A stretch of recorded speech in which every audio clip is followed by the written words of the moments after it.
والصلاة والسلام على سيد الأنبياء والمرسلين وعلى آله وأصحابه أجمعين أما بعد أعوذ بالله من الشيطان الرجيم بسم الله الرحمن الرحيم يوم يبعثهم الله جميعا فينبئهم بما عملوا أحصاه الله ونسوه والله على كل شيء شهيد صدق الله العلي العظيم وصدق رسوله النبي الكريم. انتہائی احترام و عقیدت کے ساتھ حضور سید المرسلین خاتم الانبیاء شفیع المذنبین رحمت للعالمین خاتم المعصومین راحت العاشقین صلی اللہ تعالی علیہ وآلہ واصحابہ وبارک وسلم کی بارگاہ میں اپنی غلامی کا ثبوت دیں اور جس طریقے سے میں پڑھا ہوں میرے ساتھ مل کر حضور دل کے ساتھ بآواز بلند نذران محبت پیش کریں. الصلاۃ والسلام علیک یا رسول اللہ، الصلاۃ والسلام علیک یا حبیب اللہ، الصلاۃ والسلام علیک یا نبی اللہ وعلى آلك وأصحابك يا نور الله صلى الله تعالى عليه وسلم. دوستان محترم، آج کے اس نورانی اجتماع کا عنوان بہت اہم ہے، مرنے کے بعد اٹھنا حق ہے. اس کے حوالے سے قرآن و سنت کی روشنی میں چند باتیں آپ کی خدمت میں عرض کرنا چاہتا ہوں. ہر ملک میں جرائم کو ختم کرنے کے لیے، کرائم پر پابندی لگانے کے لیے جرم پر سزائیں رکھی جاتی ہیں، اور ہر ملک یہ چاہتا ہے کہ یہ سزا اس لیے مقرر کی جاتی ہے تاکہ یہ جرم اور ظلم ملک میں ہونے نہ پائے.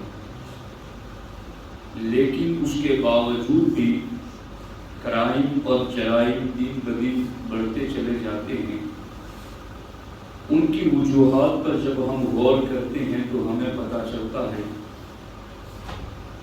کہ جو سزا دینے والے محکمے ہیں، پولیس محکمہ ہو یا دیگر ڈپارٹمنٹ ہو، جن کا کام ہے جرائم پر سزا دینا یا مجرمین کو گرفتار کرنا، تو چونکہ مجرمین ان کی دسترس سے باہر ہو جاتے ہیں، یعنی جن لوگوں کا کام ہے جرم پر مجرم کو پکڑنا، مجرم ان کے ہاتھوں سے باہر ہیں کہ نہ ان کو وہ دیکھ پاتے ہیں جرم کرتے ہوئے، یا دیکھ پاتے ہیں تو پکڑ نہیں پاتے، یا پکڑ لیتے ہیں تو پھر کسی دباؤ میں یا کسی رشتے میں اس کو سزا نہیں دیتے.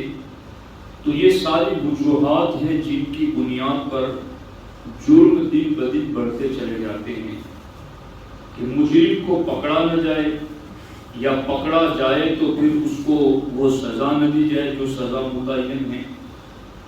حالانکہ تمام ممالک اس بات پر متفق ہیں کہ ہم نے سزائیں رکھی ہی اس لیے ہیں تاکہ ہم جرم کا خاتمہ کر سکیں. لیکن چونکہ ان کی جو سسٹم ہے ان کا اور ان کا جو نظام ہے، انسان کے جرائم ان کے نظام کے اعتبار سے، ان کی دسترس سے، ان کی پہنچ سے باہر ہو جاتے ہیں، اس لیے وہ جرائم پر مجرمین کو مکمل سزا نہیں دے پاتے. لیکن اسلام ایک ایسا مذہب ہے کہ اس مذہب میں ایک عقیدہ ایسا ہے کہ اگر اس عقیدے کو چلو غیر مسلم تو وہ تو اسلام کے قریب ہی نہیں ہے، لیکن جو مسلمان ہیں جن کا اللہ رسول سے تعلق ہے، جن کا روزے اور نماز سے تعلق ہے، جن کا عقیدہ ہے کہ اللہ ایک ہے، جن کا عقیدہ ہے کہ حضور آخری نبی ہیں، تو جن کا یہ عقیدہ ہے، آخر ان لوگوں کو اس عقیدے کی طرف متوجہ اسلام نے کیا ہے والبعث بعد الموت، کہ مرنے کے بعد ایک دن اٹھنا ہے، مرنے کے بعد ایک دن اٹھنا ہے۔ یہ عقیدہ کوئی ایسی بات نہیں ہے کہ کوئی مانے نہ مانے چلا لیا جائے، نہیں، یہ عقیدہ ضروریات دین میں سے ہیں۔ اگر اس کا کوئی انکار کرتا ہے تو وہ مسلمان نہیں رہتا۔ اسی لیے ہمارے مکتب میں جب چھوٹے بچے پڑھنے کے لیے آتے ہیں تو ہم ان کو ایمان مجمل اور ایمان مفصل سکھاتے ہیں۔ ایمان مفصل کیا ہے؟ آمنت باللہ و ملائکتہ و کتبہ و رسلہ والیوم الآخر والقدر خیرہ و شرہ من اللہ تعالی والبعث بعد الموت۔ میں ایمان لایا اللہ پر، اس کے فرشتوں پر، اس کی کتابوں پر، اس کے رسولوں پر، اور میں ایمان لایا اس بات پر کہ تقدیر بھلی بری من جانب اللہ ہے، اور میں ایمان لایا اس بات پر کہ مرنے کے بعد ایک دن اٹھنا ہے۔ تو مرنے کے بعد اٹھنے کا یقین یہ اسلام کے بنیادی عقائد میں سے ہے۔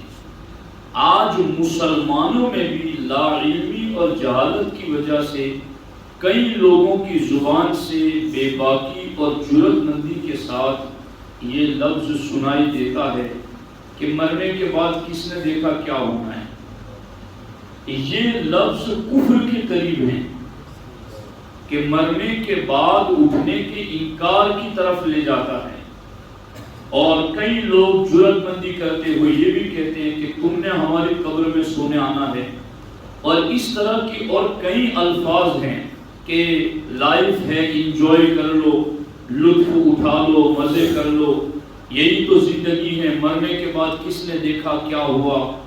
تو دوستو، اس طرح کی فکر، اس طرح کی سوچ اور اس طرح کے الفاظ بندے کو کبھی کبھی اسلام سے خارج کر دیتے ہیں، پھر چاہے اس کا نام مسلمانوں والا کیوں نہ ہو، پھر اس کا چہرہ مہرہ مسلمانوں والا کیوں نہ ہو، پھر وہ مسلم بستی میں بھی رہتا ہو، نماز بھی پڑھتا ہو، روزے بھی رکھ لیتا ہو، لیکن اگر مرنے کے بعد اٹھنے کے بارے میں اس طرح کا عقیدہ رکھتا ہے کہ پتہ نہیں اٹھایا جائے گا نہیں اٹھایا جائے گا، تو وہ بندہ اسلام سے خارج ہو جاتا ہے۔ دوستان محترم، یہ اتنا محکم، مضبوط اور پختہ عقیدہ ہے کہ قرآن مجید میں دو قسم کی صورتیں ہیں۔ بعض صورتیں وہ ہیں جنہیں مکی صورتیں کہا جاتا ہے، اور بعض صورتیں وہ ہیں جنہیں مدنی صورتیں کہا جاتا ہے۔ مکی صورتیں کون سی ہیں؟ ہجرت سے پہلے جو صورتیں نازل ہوئی وہ مکی صورتیں ہیں، اور ہجرت کے بعد جو صورتیں نازل ہوئی وہ مدنی صورتیں ہیں۔ آپ تمام مکی صورتوں کو قرآن میں پڑھ جائیے، ان کا ترجمہ پڑھ جائیے، تو قرآن کی مکی صورتوں میں چند باتوں پر خاص ڈسکس ہوئی ہیں۔ چونکہ مکے کے کافر اللہ کے ایک ہونے کا انکار کرتے تھے، حضور کی نبوت و رسالت کا انکار کرتے تھے، مرنے کے بعد اٹھنے کا انکار کرتے تھے، تو مکی صورتوں میں جتنی بھی آیتیں نازل ہوئی ہیں ان میں بیشتر آیتیں وہ ہیں کہ ان آیتوں میں مرنے کے بعد اٹھنے کے عقیدے پر یقین دلایا گیا، اور انہیں بتایا گیا کہ مرنے کے بعد ایک دن تمہیں اٹھنا ہے۔ لیکن مکے کے کافر سامنے سے کیا کہتے تھے؟ ان کے لفظ اور ان کے جملے کیا تھے؟ اللہ رب العزت نے قرآن مجید میں ان کی باتوں کو بھی ذکر کیا ہے۔ وَقَالُوا، کافر بولے، مَا هِيَ إِلَّا حَيَاتُنَا الدُّنْيَا نَمُوتُ وَنَحْيَا، یعنی ان کفار کے جو ان کے کلمات تھے، ان کے بول تھے، ان کے عقیدے تھے، قرآن میں ان کو ذکر کیا گیا۔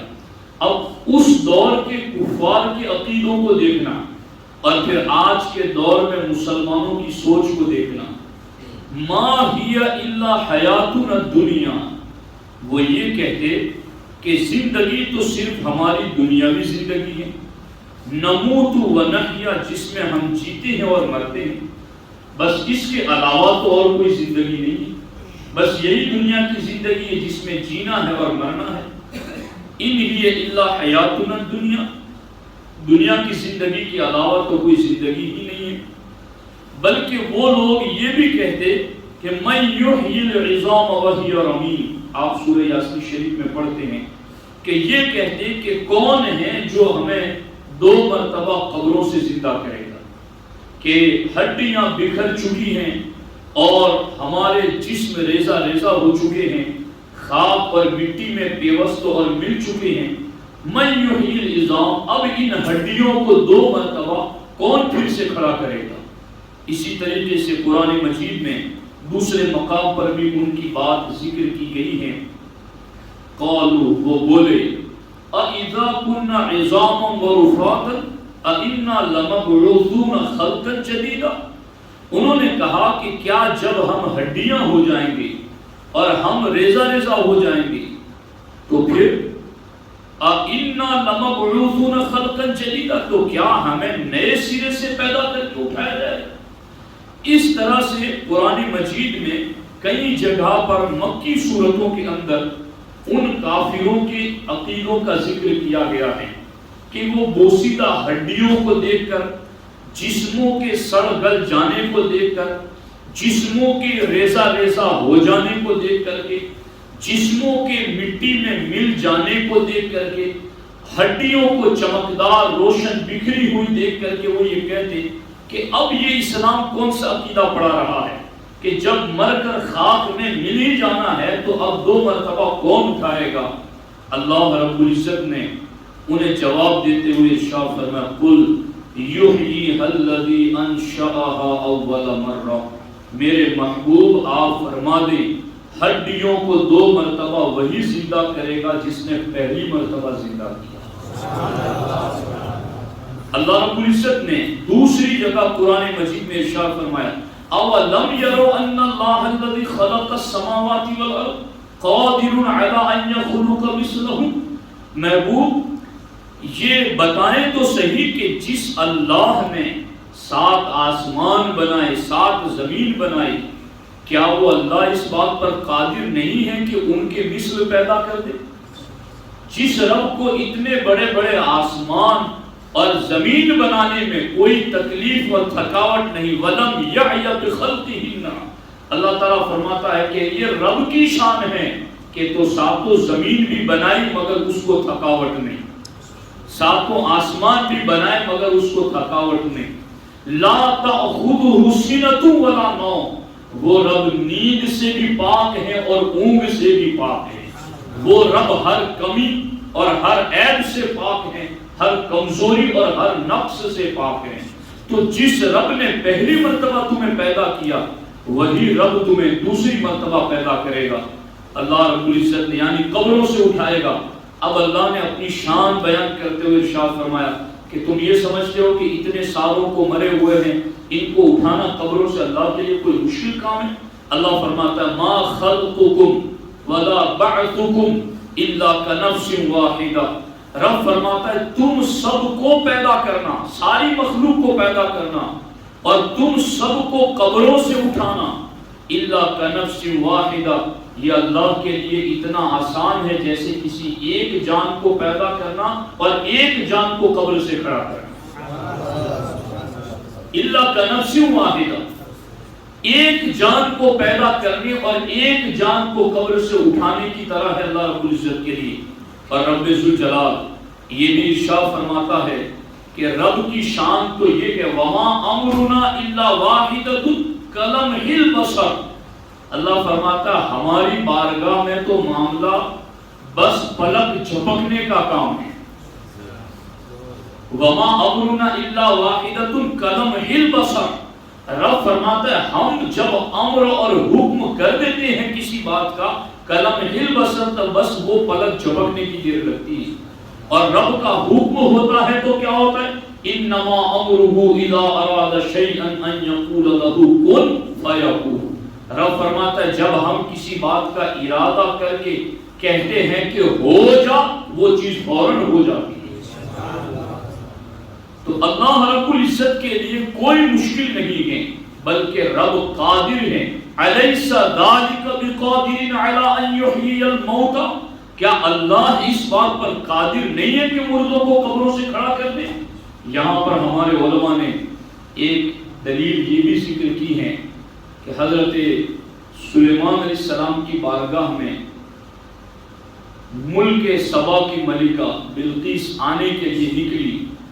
قریب پہنچ گئی چند میل کے فاصلے پر حضرت سلیمان علیہ السلام نے کہا اپنے دربار میں جن سے کہ ایکم یاتینی بعرشھا قبل ان یاتونی مسلمین، کون ہے جو بلقیس کا تخت اس کے یہاں فرما بردار بن کر آنے سے پہلے لے آئے؟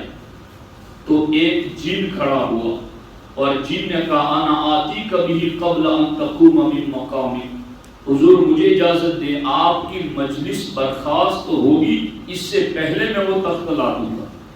وہ تخت ہزاروں ٹنوں من کا اور 1 مہینہ جانے کا راستہ 1 مہینہ آنے کا راستہ، مگر وہ جن یہ کہتا ہے کہ میں چند گھنٹوں میں لے آؤں گا.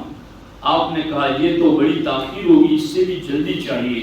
تو قرآن میں ہے قال الذی عنده علم من الکتاب انا آتیک بہ قبل ان یرتد الیک طرفک. حضرت سلیمان کی امت کے ولی کھڑے ہوئے آصف بن بلخیہ رضی اللہ تعالیٰ عنہ، اور اٹھ کر انہوں نے کہا حضور مجھے اجازت دیں میں لے آؤں گا. کتنی دیر میں لائیں گے؟ قبل ان یرتد الیک طرفک، آپ کی پلک جھپکنے سے پہلے حاضر کر دوں گا. تو جب سلیمان نبی ہیں علیہ السلام، ان کے امتی اور ان کی امت کے ولی ہیں، علماء فرماتے ہیں جب اس بندے کے لیے اتنی دور سے ٹنوں من تخت پلک جھپکنے میں لانے میں کوئی تکلیف نہیں، تو رب کے لیے بندوں کو قبروں سے کھڑا کرنا کیا مشکل ہے؟ اللہ بالیقین اس بات پر قادر ہے، اور ہم سب کا ایمان ہے کہ ایک دن یوم البعث ہے اور وہ رب مالک یوم الدین ہے، اور اس دن سبوں کو قبروں سے اٹھایا جائے گا. اس لیے ساتھیوں، اور اب آگے بات بس اتنی نہیں ہے کہ بس اٹھایا جائے گا، نہیں. جو میں نے آیت مبارکہ آپ کے سامنے پڑھی ہیں اس میں اللہ رب العزت نے یہی فرمایا یوم یبعثہم اللہ جمیعا فینبئہم بما عملوا. یہ خاص بات ہے کہ یوم یبعثہم اللہ جمیعا، اس دن اللہ تم سب کو اٹھائے گا. اٹھا کر کیا کرے گا؟ فَيُنَبِّئُهُمْ بِمَا عَمِلُوا، پھر انہیں ان کے سارے عمل بتائیں. یہ چیز ہے دنیا کا محکمہ، دنیا کی پولیس اور دنیا کے مجرموں کو گرفتار کرنے والے ڈپارٹمنٹ، چونکہ وہ کچھ دیکھتے ہیں کچھ نہیں دیکھتے، ان کی طاقت میں نہیں. وہ باہر کھلے عام ہو جرم تو دیکھتے ہیں، دیوار کے پیچھے نہیں دیکھتے. مگر جس رب نے قیامت کے دن فَيُنَبِّئُهُمْ بتانا ہے، وہ رب کھلا بھی جانتا ہے، باطن بھی جانتا ہے. وہ رب دیوار کے پیچھے کا بھی جانتا ہے، میدان کا بھی جانتا ہے. وہ رب ہماری ہر چیز کو جانتا ہے. ان اللہ کان علیکم رقیبا، بے شک وہ رب ہر چیز کو دیکھ رہا ہے. اور پھر وہ رب فرماتا فَيُنَبِّئُهُمْ بِمَا عَمِلُوا، اٹھاؤں گا قبروں سے اور پھر تمہیں بتاؤں گا کہ تم نے عمل کیا کیے ہیں. وَنَسُوا، اللہ فرماتا ہے یہ جو کام کرنے والے، گناہ کرنے والے، وہ تو بھول گئے ہیں کہ انہوں نے کیا کیا. واللہ علی کل شیء شہید، لیکن ہر چیز اللہ کے سامنے ہے. اللہ کے لیے بھول نہیں ہے. کرنے والے بھول گئے ہیں مگر دیکھنے والا رب جانتا ہے. فَيُنَبِّئُهُمْ بِمَا عَمِلُوا، وہ رب بتائے گا. اب ایمان والوں کا یہ عقیدہ، اگر کوئی چوری کرنے کے لیے جائے اور اس کو اس عقیدے میں پختگی ہو اور یہ عقیدہ اس کا کامل ہو، تو چوری کرنے سے پہلے اس کا ہاتھ رک جائے گا، میرا رب دیکھ رہا ہے. جس کی چوری کر رہا وہ تو نہیں دیکھ رہا، مگر وہ رب دیکھ رہا ہے، اور قیامت کے دن سزا وہی رب دے گا. کوئی بدکاری کے لیے، بے حیائی کے لیے، غلط کام کے لیے بڑھ رہا ہے، تو اگر اس کا یہ عقیدہ مضبوط ہوگا تو پھر اسے پتا ہوگا کہ ایک دن اٹھنا ہے اور سارا کچھ رب قیامت کے دن بتائے گا، اس کی سزا دے گا، تو پھر وہ یہ عقیدہ بندے کو گناہ سے روک دیتا ہے، یہ عقیدہ بندے کو گناہ سے باز رکھتا ہے۔ تو مسلمانوں کو اصل میں اپنے عقائد ہی سمجھنے کی ضرورت ہے، اپنا دین سمجھنے کی ضرورت ہے، اور کم از کم باقی غیر مسلمین ہیں ان کے پاس تو اسلام جیسی نعمت ہی نہیں ہے، مگر جن کے پاس اسلام والی نعمت ہے اگر وہ اپنے اسلام کے اس عقیدے پر عمل کریں گے تو انشاءاللہ ہمارا ملک، ہمارا شہر اور ہمارا علاقہ بہت سارے جرائم اور کرائم سے خود بخود محفوظ ہو جائے گا، جوئے سے، شراب سے، بدکاری سے، چونکہ اس کا یقین ہوگا کہ مجھے ایک دن تو اٹھایا جائے گا اور مجھے سارا کچھ اس کا جواب دینا ہے۔ اگر نوکری پر جانے والا بچہ وہ یہ سوچتا ہے کہ شام کو گھر لوٹوں گا تو والد صاحب پوچھیں گے کہ کتنا کما کے لے کے آیا، تو وہ وہاں جا کے ڈھنگ سے کام کرتا ہے کہ مجھے شام کو جواب دینا ہے، تو ایک دن باپ کے سامنے جواب دینے کی ذمہ داری بندے کو کام میں لگا دیتی ہے، تو رب کے سامنے جواب دینے والی ذمہ داری بندے کو کیوں گناہوں سے نہیں بچائے گی، مگر یہ کہ اس کا ایمان تو مضبوط ہو۔ اب یہ قوم جس کو یہ عقیدہ یاد دلایا گیا، اب وہ قوم کیا بات کر رہی ہے کہ پتہ نہیں مرنے کے بعد کس نے اٹھنا ہے، مرنے کے بعد کس نے کیا جواب دینا ہے، پتہ نہیں مرنے کے بعد کیا ہوتا ہے کس نے دیکھا۔ زعم الذین کفروا، یہ کافروں کا عقیدہ تھا، ان یبعثوا، کہ کچھ اٹھایا نہیں جائے گا۔ اللہ تعالیٰ نے فرمایا قل، محبوب آپ فرما دیں، بلا وربی لتبعثن ثم لتنبؤن بما عملتم وذلك على الله يسير۔ اللہ فرماتا ہے یہ کافر یہ کہتے ہیں اللہ یبعثوا کہ اٹھایا نہیں جائے گا قبروں سے، بھلا کیوں نہیں، لتبعثن تمہیں ضرور بھی ضرور اٹھایا جائے گا، ثم لتنبؤن بما عملتم پھر تمہارے سارے عمل تمہیں بتائے جائیں گے، وذلك على الله يسير اور اللہ کے لیے یہ بہت آسان ہے، اللہ کے لیے یہ کوئی مشکل نہیں ہے۔ قبروں سے اٹھانا، ہر کسی کو اس کے عمل بتانا اور ہر کسی سے اس کے عمل کے مطابق باز پرس کرنا، ذالک علی اللہ یسیر، یہ اللہ کے لیے آسان ہے۔ تو دوستان محترم، آپ نے دیکھا یہاں پر اسی لیے سورہ یاسین شریف میں جب ہم پڑھتے ہیں قالوا یا ویلنا من بعثنا من مرقدنا، یہاں ہے نا وقف لازم، من مرقدنا، ہذا کو اس سے ملا کے مت پڑھو، من مرقدنا ہذا نہ، من مرقدنا ہذا ما وعد الرحمن، چونکہ ادھر مرقدنا کے ساتھ ہذا کو ملاؤ گے تو ترجمہ بدلے گا اور اس کو الگ رکھو گے تو وہ صحیح ترجمے تک آپ پہنچیں گے۔ کیا ترجمہ بنتا ہے؟ قیامت کے دن جب یہ قبروں سے اٹھنے کا انکار کرنے والے بھی اٹھائے جائیں گے تو وہ کہیں گے من بعثنا من مرقدنا، ہائے افسوس ہمیں قبروں سے کس نے اٹھایا، من بعثنا من مرقد سے، ہمیں ہماری قبر سے کس نے اٹھایا، اس وقت انہیں کہا جائے گا ھذا ما وعد الرحمن، یہ ہے جس کا اللہ نے تم سے وعدہ لیا، وصدق المرسلون، اور یہ ہے جس کے بارے میں سچے رسولوں نے تمہیں سچی خبر پہنچائی، مگر تم مانتے نہیں تھے، تم انکار کرتے تھے کہ نہیں اٹھنا ہی نہیں ہے۔ تو ھذا ما وعد الرحمن، آج اٹھ کر کے تم دیکھ رہے ہو اور آج مان رہے ہو، مگر آج تم یہ کہہ رہے ہو یا ویلنا، ہائے افسوس، تو اس وقت سوائے افسوس کے اور کچھ نہیں ہوگا۔ اس لیے یاد رکھنا، جہاں اہل سنت و جماعت کے دیگر عقائد ہیں انبیاء کے بارے میں، اللہ کے بارے میں، وہیں پر یہ بھی بنیاد، اگر علم غیب کا کوئی بالکلیہ انکار کرتا ہے تو وہ بھی کافر ہے، جو نبی کو اپنی طرح سمجھتا ہے وہ بھی کافر ہے، جو نبی کو نور نہیں مانتا اس کے بھی مسائل ہیں، مگر جہاں وہ سارے عقائد کا انکار بندے کو کفر کی طرف لے جاتا ہے، وہیں پر مرنے کے بعد اٹھنے کا انکار بھی بندے کو کفر کی طرف لے جاتا ہے۔ اور یہ وہ عقیدہ ہے کہ جس عقیدے کے انکار کی وجہ سے بندہ اتنا جری ہو جاتا ہے کہ اب وہ جو کچھ کرے اس کو کوئی فکر نہیں، کیونکہ جس کا یہ ماننا ہو کہ مرنے کے بعد اٹھنا ہی نہیں ہے، کسی کو کہاں جواب دینے کا، جو چاہے کرو، تو مرنے کے بعد اٹھنے کا جس کا عقیدہ کمزور ہے وہ بڑے بڑے جرم کر لے گا، کیونکہ اس کو کوئی فکر ہی نہیں ہے کہ کل جواب ہی نہیں دینا، مگر جس کا ایمان ہوگا کہ میں نے اٹھنا ہے، میرا رب اٹھائے گا، میرا ایمان ہے اور مجھے ہر کیے کی جزا اور سزا سے گزرنا ہے، جس کا یہ ایمان مضبوط ہوگا وہ ہر بات بولنے سے پہلے بھی سوچے گا اور ہر کام کرنے سے پہلے بھی سوچے گا کہ جو رب جزا سزا دینے کا مالک ہے وہ ہر چیز کو دیکھ رہا ہے۔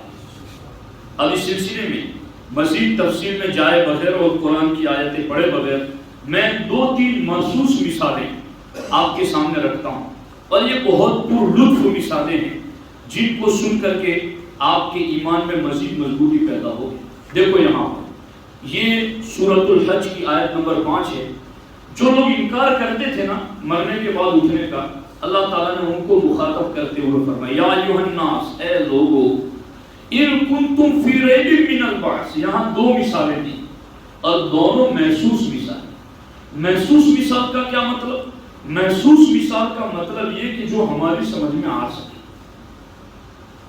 جسے ہم دیکھ سکے، سن سکے، چکھ سکے، سونگھ سکے، چھو سکے۔ ان 5 سینسز سے جو علم حاصل ہوتا ہے اس کو محسوس کہتے ہیں۔ تو یہ محسوس مثالیں دی اللہ رب العزت نے۔ کون سی پہلی مثال؟ دھیان سے سننا، ایک بندہ بھی غفلت میں نہ سنے، توجہ سے سنو۔ اللہ تعالیٰ نے فرمایا اے لوگوں، اگر تمہیں مرنے کے بعد اٹھنے پر شک ہے تو میری 2 دلیلیں سن لو۔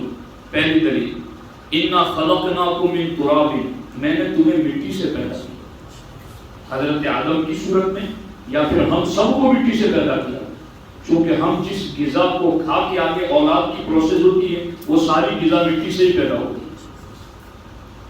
تو تمہیں مٹی سے پیدا کیا، ثم من نطفۃ، پھر تمہیں پانی کی بوند سے پیدا کیا، ثم من علقۃ، پھر اس پانی کی بوند کو خون بنا دیا، ثم من مضغۃ مخلقۃ وغیر مخلقۃ، پھر اس خون کو ہم نے گوشت بنا دیا، اس کی شکل بنی ہوئی یا نہ بنی ہوئی، وَنُقِرُّ فِي الْأَرْحَامِ مَا نَشَاءُ، اللہ تعالیٰ فرماتا پھر ہم وہ پانی کی بوند سے خون بنایا، خون سے گوشت بنایا، گوشت میں پھر ہڈیاں پیدا کی، پھر اس کے بعد وَنُقِرُّ فِي الْأَرْحَامِ مَا نَشَاءُ، ہم نے جب تک چاہا ماں کے پیٹ میں روکے رکھا، علاج ثُمَّ نُخْرِجُكُمْ طِفْلًا، پھر بچہ بنا کر ہم نے تمہیں پیدا کیا، ثُمَّ لِتَبْلُغُوا أَشُدَّكُمْ، پھر تم میں سے بعض کو ہم نے جوان کیا، وَمِنْكُمْ مَنْ يُتَوَفَّى، اور بعض کو ہم نے موت تک پہنچا دیا، وَمِنْكُمْ مَنْ يُرَدُّ إِلَىٰ أَرْذَلِ الْعُمُرِ، اور بعض کو ہم نے عمر کے اس آخری حصے تک پہنچایا کہ اب وہ جان کر کے بھی کچھ نہیں جانتا، بھول کی بیماری، بار بار بھولنے کی بیماری۔ اللہ تعالیٰ فرماتا ہے، سمجھ آ رہی ہے؟ اللہ تعالیٰ فرماتا ہے جو رب ایک بوند سے اتنے بڑھاپے تک تمہیں پہنچانے پر قادر ہے، وہ اس بنے ہوئے کو قبر سے اٹھانے پر کیوں قادر نہیں؟ ایک مثال۔ دوسری مثال بڑی پیاری ہے، اللہ تعالیٰ نے فرمایا وَتَرَى الْأَرْضَ حَامِدَةً، اور تم دیکھتے ہو کہ اجڑی ہوئی مرجھائی ہوئی زمین، بالکل وہاں نہ گھاس ہے، نہ پتا ہے، نہ کوئی درخت ہے، نہ پودا ہے، بالکل اجڑی ہوئی زمین ہے۔ اللہ تعالیٰ فرماتا ہے پھر دیکھو فَإِذَا أَنزَلْنَا عَلَيْهَا الْمَاءَ، پھر جب ہم نے اس مرجھائی ہوئی مردہ زمین پر پانی اتارا، لفظوں کا شکوہ دیکھنا رب کے کلام کا، اہتزت وربت وانبتت من کل زوج بہیج، معنی سمجھ میں نہ بھی آئے تو بھی لطف محسوس ہوتا ہے کہ رب نے کیا بات کر دی اس میں، اہتزت وربت وانبتت من کل زوج بہیج۔ رب فرماتا ہے اس مردہ زمین پر جہاں دھول اڑتی تھی ہم نے اس پر بارش کیا اتاری، اس مردہ زمین میں ہم نے جان عطا کر، اس میں ہریالی آ گئی، پودے نکل آئے۔ رب فرماتا ہے جو مردہ زمین کو پانی اتار کر زندہ کرنے پر قادر ہیں، قیامت کے دن وہ رب یوں ہی عرش سے ایک بارش برسائے گا قبروں پر، اور لوگ قبروں سے پودوں کی طرح نکل کے کھڑے ہو جائیں گے۔ اس لیے ساتھی یہ ہمارا مضبوط عقیدہ ہے، اور اس میں جتنی مضبوطی آئے گی نا بندہ اتنا گناہ سے بچے، اس میں جتنی مضبوطی آئے گی بندہ اتنا ہی گناہ سے بچے۔ اب 2 اور مثال قرآن مجید سے۔ حضرت ابراہیم علیہ السلام اللہ تعالیٰ کی بارگاہ میں عرض کرتے ہیں 3 پارے میں، ربی ارینی کیف تحیی الموتى، اے اللہ مجھے دکھا کہ تو مردے کیسے جلاتا ہے۔ ابراہیم علیہ السلام نے کیا کہا، ربی ارینی کیف تحیی الموتى، اے اللہ تو مجھے دکھا کہ تو مردے کیسے جلا دے. اللہ تعالیٰ نے فرمایا وَلَمْ تُؤْمِنْ، میرے خلیل کیا تمہارا ایمان نہیں ہے کہ میں مردے جلا دوں؟ اللہ کیوں نہیں؟ وَلَكِنْ لِيَطْمَئِنَّ قَلْبِي، لیکن میرے اللہ میں اپنی آنکھوں سے دیکھ لوں تو میرا دل بھی مطمئن ہو جائے. بس میں دیکھنا چاہتا ہوں، باقی تیرے فیصلوں پر میرا ایمان. اللہ تعالیٰ نے فرمایا فَخُذْ أَرْبَعَةً مِنَ الطَّيْرِ، 4 پرندوں کو پکڑ لو. آپ نے 4 پرندوں کو پکڑ لیا، مور، مرغ، کبوتر اور کوا. ایک روایت کے مطابق ان 4 کو پکڑا. اللہ تعالیٰ نے فرمایا فَصُرْهُنَّ إِلَيْكَ ثُمَّ اجْعَلْ عَلَى كُلِّ جَبَلٍ مِّنْهُنَّ جُزْعًا. اللہ تعالیٰ نے فرمایا ان 4 پرندوں کو اپنے ساتھ خاص ہلا ملا دو، پالتو بنا دو. اب پھر اللہ نے فرمایا کہ اب ان 4 کو ذبح کرو، پر نکال دو اور 4 کا قیمہ کر دو اور 4 کا قیمہ ایک برتن میں ڈال دو. 4 پرندے، 4 کا قیمہ کیا اور 4 کا قیمہ ایک برتن میں ڈال. اور اللہ تعالیٰ نے فرمایا اس کو آپس میں مکس کر دو. اب سمجھ رہے نا، 4 کا قیمہ کیا پھر مکس کر دیا. اللہ تعالیٰ نے فرمایا اب تم ان 4 کا جو قیمہ ایک میں کیا اس کو 4 پہاڑوں پر الگ الگ رکھ دو. ایک گوشت کا لوتھڑا لے کر اس پہاڑ پر، ایک اس پر، ایک اس پر، 4 پہاڑوں پر رکھ دیا. اور 4 پرندوں کے سر حضرت ابراہیم علیہ السلام کے. اللہ تعالیٰ نے فرمایا ثم ادعوهن یأتینک سعیا، اے ابراہیم اب انہیں بلاؤ وہ دوڑتے ہوئے آ جائیں گے. یعنی مردے رب کیسے جلاتا ہے یہ رب نے دکھایا. اور یہ اس امت پر کتنا بڑا کرم، نبیوں کو دکھایا اور ان کا دکھایا ہوا ہمیں بتایا. یعنی اگلی ساری امتوں کے ساتھ جو کچھ ہوا رب نے ہمیں بتا دیا تاکہ تمہارا ایمان بھی مضبوط ہو، تمہارے عقیدوں میں پختگی آ جائے. حضرت ابراہیم علیہ السلام نے لیا ایک پرندے کا سر، ایھا الحمامہ، آپ نے کبوتری کو اس کا سر لے کر کے اس کو آواز دی. تو وہ جو اس کی بوٹیاں الگ الگ پہاڑوں پر تھی نا، ابراہیم علیہ السلام نے دیکھا کہ وہ جس کی بوٹیاں الگ الگ پہاڑوں پر تھی کبوتری کی، وہ ساری ہواؤں میں اڑنے لگی. ہوا میں اڑ کر کے ساری ایک دوسرے سے جوائنٹ ہو گئی اور ساری کمپلیٹ ہو کر زمین پر اتری اور دوڑتی ہوئی ابراہیم علیہ السلام کے پاس آئی. آپ نے اس کا سر اس کے ساتھ جوائنٹ کیا تو وہ دانے چرنے لگے. اس طرح سے 4 پرندوں کے نام لے لے کر آپ نے بلائے اور 4 کا جدا جدا جو گوشت تھا نا وہ سارا اڑ کر کے ایک دوسرے سے ملا اور پھر کمپلیٹ جسم بن کر کے آ گیا. ابھی میں نے مسجد عائشہ میں بیان کیا رحمت الہی پر، تو چونکہ یہاں آنا تھا وقت بھی مختصر تھا اس سے میں نے وہ حدیث وہاں بیان نہیں کی، لیکن وہ میں یہاں بیان کرتا ہوں رحمت الہی کے حوالے سے. ہمارے آقا علیہ السلام نے فرمایا کہ اگلے زمانے میں ایک شخص تھا جو تھا بڑا نیک پرہیزگار، اور لیکن اس کو اللہ کا ڈر بہت زیادہ تھا. تو اس نے موت کے وقت اپنے بیٹے کو وصیت کی کہ میں مر جاؤں تو میرے جسم کو آگ لگا دے اور پھر آدھی راکھ سمندر میں ڈال دینا اور آدھی ہواؤں میں اڑا دینا. اب بیٹے نے اس پر عمل کر لیا. اب حدیث پاک میں سرکار دو عالم صلی اللہ علیہ وسلم فرماتے ہیں کہ اس بندے کو رب نے پوچھنا چاہا کہ اس نے ایسا کیوں کیا، حالانکہ وہ بہتر جانتا، مگر بندوں کو بتانے کے لیے اللہ تعالیٰ نے وہ جو زمین میں ذرات ہواؤں میں بکھر گئے تو حکم دیا سارے جمع ہو جاؤ، اور جو پانی میں اس نے بکھیر دیے تو ان کو کہا تم بھی جمع ہو جاؤ. اب دونوں کو رب نے کہا تو پورا مل کر کے جسم تیار ہو گیا. تو اب اللہ رب العزت نے اس سے پوچھا کہ بتا تم نے ایسا کیوں کیا؟ کہا یا اللہ تیرے خوف کی وجہ سے میں نے ایسا کیا. اللہ فرماتا جا میں نے تجھے بخش دیا. اللہ کی رحمت کے حوالے سے یہ بات ہے، لیکن یہاں رب نے دکھا دیا کہ کیسے رب جمع کرتا ہے. کوئی جل جائے، کوئی سڑ جائے، کسی کو کوئی درندہ پرندہ کھا جائے یا کچھ بھی ہو جائے، اب ایسا نہیں کہ قبان اللہ یبعث من فی القبور کہ اللہ قبروں سے اٹھائے گا تو کوئی کہے گا کہ کوئی جل گیا تو وہ تو قبر میں گیا ہی نہیں، کسی کو کوئی شیر درندہ کھا گیا تو وہ تو قبر میں گیا ہی نہیں. کوئی کہیں بھی جائے، کوئی کہیں بھی رہے، رب ہر ایک کو ضرور اٹھائے گا. یہ لوگوں نے اپنی چھٹیاں بنانے کے لیے کر لیا ہے کہ جلا دو تاکہ کام ہی ختم ہو جائے، مگر ایسے نہیں چلے گا کہ مٹا دیا جائے جسم تو سوال نہ ہو، پوچھ گچھ نہ ہو. نہیں، رب ہر ایک کو اٹھائے گا، ہر کہیں سے اٹھائے گا۔ ابراہیم علیہ السلام نے جب یہ دیکھا تو آپ نے کہا اعلم ان اللہ علی کل شیء قدیر، میں جان گیا میرا رب ہر چاہے پر قادر ہے۔ اور دوسری آخری مثال، بس اس پر بھی گفتگو ختم کرتے ہیں، کہ اللہ رب العزت نے قرآن مجید میں اس کو بھی ذکر کیا، اور جہاں حضرت ابراہیم علیہ السلام کا ذکر ہے وہیں ان کا ذکر ہے، حضرت عزیر علیہ السلام کا۔ حضرت عزیر علیہ السلام آپ جب بیت المقدس میں آئے تو اس کو بخت نصر بادشاہ نے اس پورے شہر کو ویران کر دیا تھا، اس میں رہنے والوں کو قتل کر دیا، کچھ لوگ بھاگ گئے، کچھ لوگوں کو قیدی بنا لیا، مکان توڑ کے پورا شہر ویران کر دیا۔ حضرت عزیر علیہ السلام جب اس بستی سے گزرے تو آپ نے کہا انا یحیی ہذہ اللہ بعد موتھا، آپ نے کہا کہ اس بستی کو اب 2 مرتبہ کیسے زندہ کیا جائے۔ نبی تھے، یقین تو ضرور تھا، مگر افسوس کے ساتھ کہ اب یہ اتنے ویران ہو گئے، اب کیسے آباد ہوں گے۔ اب کیا ہوا، آپ اپنے گدھے پر سوار تھے، ایک جگہ اترے، گدھے کو باندھ دیا اور آپ درخت فَأَمَاتَهُ اللَّهُ مِئَةَ عَامٍ، تو اللہ تعالیٰ نے انہیں 100 سال تک سلائے، 100 سال۔ اور 100 سال کے بعد جب آپ سوئے تھے تو صبح کے وقت، اور جب 100 سال کے بعد اللہ نے اٹھایا تو شام کے وقت، اللہ رب العزت نے ارشاد فرمایا کب لبثت، عزیر کتنا سوئے؟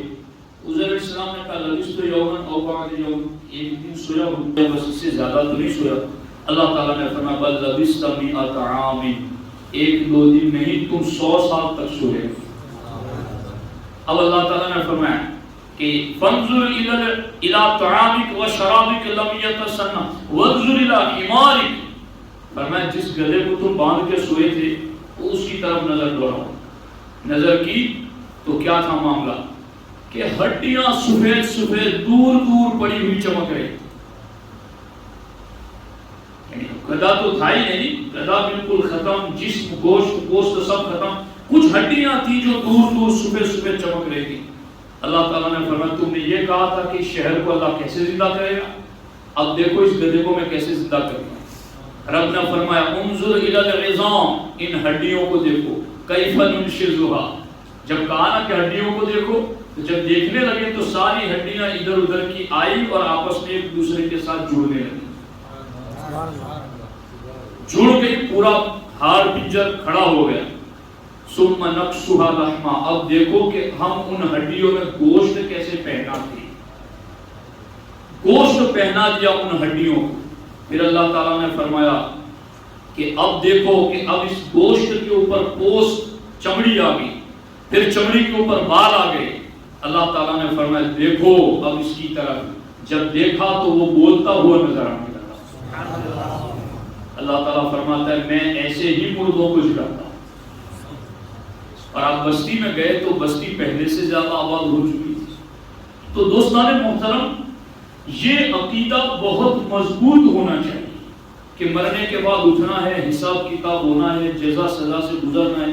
یہ عقیدہ انشاءاللہ ہمارا جتنا مضبوط ہوگا ہمارے عمل میں اتنا ہی نکھار پیدا ہوگا، ہمارا گناہوں سے بچنا اتنا ہی آسان ہوگا۔ اب یہ میں نے جب یہاں سنا تو بہت تعجب ہوا اس بات پر کہ جب اعتکاف کے سلسلے میں کہ کوئی اتنی بڑی بستی ہے اور مسجد ویران، تو کتنا زیادہ اجر و ثواب ہے اعتکاف کے مسئلے میں۔ اللہ کے رسول علیہ السلام فرماتے ہیں جو بندہ اعتکاف میں بیٹھتا ہے اس کو روزانہ ایک حج کا ثواب ملتا ہے اور روزانہ ایک عمرے کا ثواب ملتا ہے۔ ہمیں تو انتظار کرنا چاہیے کہ کب وہ پر نور گھڑیاں آئے اور ہم اللہ کے گھر میں اللہ کی بارگاہ میں ڈیرا لگا کر بیٹھ جائیں۔ جیسے کہتے ہیں نا اب تو غنی کے در پر بستر جما دیے، کہ وہ کہتے ہیں نا کہ بھائی میں اب تیری چوکھٹ پر آ گیا یار، اب تو جو چاہے وہ کر، میرا یہ پرابلم ہے میں تیرے پاس آ گیا۔ تو یہ بندہ اعتکاف میں رب کی بارگاہ میں بیٹھ کے یہ کہتا ہے میرے اللہ میں گنہگار صحیح مگر اب آ گیا ہوں تیری بارگاہ، اب میں یہاں سے جاؤں گا نہیں جب تک مجھے بخش نہ دیا جائے۔ تو پھر آج کی رات تو کیسی ہے، اللہ اکبر۔ ہمارے آقا علیہ السلام فرماتے ہیں کہ جبریل فرشتوں کی جماعت لے کر اترتے اور جو کھڑا ہوتا ہے جبریل اسے بھی سلام کرتے ہیں، جو رکوع میں ہوتا ہے جبریل اسے بھی سلام کرتے ہیں، جو سجدے میں ہوتا ہے جبریل اسے بھی سلام کرتے ہیں، جو جس طرح سے نیکی میں عبادت میں مشغول ہیں جبریل سلام بھی کرتے ہیں، اس سے مصافحہ بھی کرتے ہیں۔ تو ایسی رات کو تلاش کرنے کے لیے اعتکاف میں بیٹھنا ہوتا۔ یہ 27ویں شب تو ہمارے جمہور علماء یعنی اکثر زیادہ علماء نے کہا کہ یہ 27ویں شب ہی شب قدر ہے، ورنہ ایسے ہمیں ہر رات میں شب قدر کو تلاش کرنے کا حکم ہے کہ 21 میں 23 میں 25 میں 27 اور 29 ان تمام راتوں میں ہمیں شب قدر کو تلاش کرنا چاہیے۔